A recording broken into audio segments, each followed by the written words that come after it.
जय श्री राम दोस्तों। आज हम बात करेंगे आपकी वोट की ताकत क्या होती है।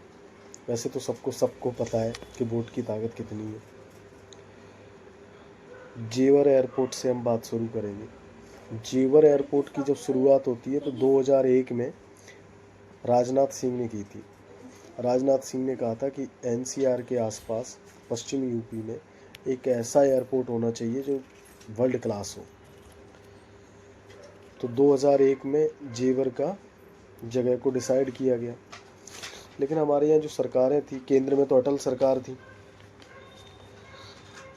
तो काम जैसे ही धीरे धीरे चलते चलते तो ये काम टलता गया, चला गया, और 2004 में अटल सरकार चली गई। और यूपी में उस टाइम मुलायम सिंह सरकार थी। तो जो और सरकारें हमारे यहाँ, तो वो तो पहले काम को लटकाना भटकाना और सब, ऐसा नहीं, इसमें अफसर भी शामिल होते हैं, वो भी सब शामिल होते हैं। वो अपना मुनाफा कटिंग ढूंढते हैं, किधर से माल मिलेगा, इतना बड़ा प्रोजेक्ट है, हम कितना कमाएंगे। केंद्र में कांग्रेस सरकार आ गई थी, उसके तो हर काम में ही कटिंग चाहिए होती है, चाहे आर्मी का सामान हो या कुछ भी हो। उन लोगों को देश का विकास होगा ना होगा उन्हें कोई मतलब नहीं। तो वहाँ लोगों ने ज़मीनें खरीदना और बस अपने अपने तात बात में लग गए, प्रोजेक्ट वहीं का वहीं अटक गया। उसके बाद मुलायम सिंह की सरकार भी चली गई, तो वहाँ लोगों ने जो ज़मीनें मीनें वो अपना था वो चले गए। फिर मायावती सरकार आई, तो मायावती सरकार ने इस काम को शुरू किया, कुछ बातें होती रहीं, कई बार तो ये हुआ कि इसको यहाँ ले जाएंगे वहाँ ले जाएंगे, और केंद्र की सरकार बड़े सारे कानून देख के इसको और अटकाती रही। मतलब 2014 तक ये प्रोजेक्ट लटकता ही गया। फिर केंद्र में जो सरकार आपकी चुनी हुई बनती है, मोदी सरकार आती है। मोदी सरकार आती है और 2017 में योगी सरकार आ जाती है। फिर इस काम को फिर से शुरू किया जाता है, ज़मीन खरीदी जाती है, और 2021 में इसका मोदी जी शिलान्यास करते हैं, और 2026 में इसका उद्घाटन हो जाता है। सबसे बड़ा एयरपोर्ट है, 6 रनवे है, वर्ल्ड क्लास है और लॉजिस्टिक हब है। अभी आप देखो, पूरे पश्चिमी यूपी को डायरेक्ट इनडायरेक्टली कितने लोगों को रोज़गार मिलेगा, ये आप लोग अच्छे से समझते हो, वहाँ के आसपास के। और एशिया का सबसे बड़ा एयरपोर्ट है, 6 रनवे है, 11,282 करोड़ रुपए खर्च हुए थे। अगर और इससे हिंदुस्तान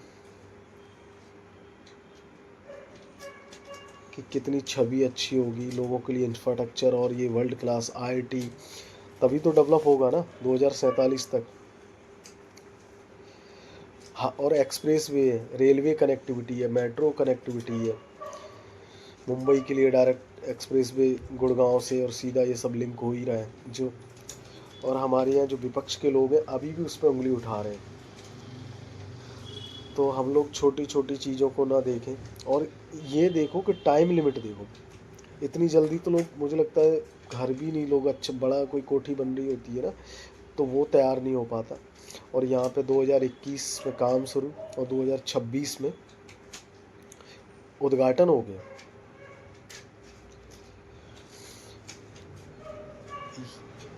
इससे साबित होता है कि काम करना और देश को डेवलपमेंट, अब तक हम विकसित हो चुके होते।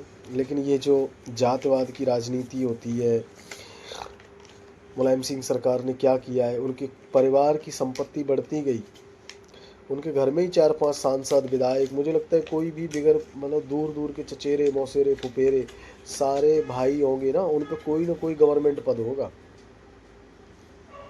चाहे काम किसी को आता हो ना हो, चाहे क्लर्की का एग्ज़ाम दे पाते हो या ना दे पाते हो, लेकिन जात और उसके नाम पे ये होता है। और हमारे जो आम जनता है वो, अब यहाँ देखो, लोग जो दिल्ली बम्बई जाते थे वो लोग नोएडा में एयरपोर्ट पे काम करेंगे ना। और ऐसा ही नहीं, छोटा है, हिंदुस्तान का तो टॉप है ही, एशिया का, वर्ल्ड, एशिया का सबसे बड़ा एयरपोर्ट है, वर्ल्ड क्लास सुविधाएं हैं। ग्रीन एनर्जी से भरा हुआ है। ऐसी बहुत सारी चीज़ें हैं, मोदी सरकार लगातार काम पे काम कर रही है। तो दोस्तों, ध्यान रहे, अपना वोट सही जगह दो। और योगी सरकार की मांग तो ऑस्ट्रेलिया तक होती है, हर जगह हर राज्य में लोग अब कहते हैं कि योगी मॉडल, क्योंकि वहाँ देखो, मैं कहता हूँ कि सारी चीज़ें ठीक होगी, नहीं हो गई, ब्यूरोक्रेसी या बहुत सारे योगी जी के भी बहुत सारे मंत्री ठीक से काम नहीं करते, नो डाउट। लेकिन अगर मान लो 80% काम अच्छा हो रहा है, आप रात को कहीं आ जा सकते हो, घटनाएं होती हैं लेकिन उतनी नहीं हो रही हैं, तो एक अच्छा काम है ना। आपके यहाँ ब्रह्मोस बन रही है, नोएडा एनसीआर कितना डेवलप हो गया है, लोग दिल्ली से छोड़ के नोएडा में बस रहे हैं। फिल्म सिटी भी कुछ दिन में शुरू हो जाएगी। Thank you. जय श्री राम।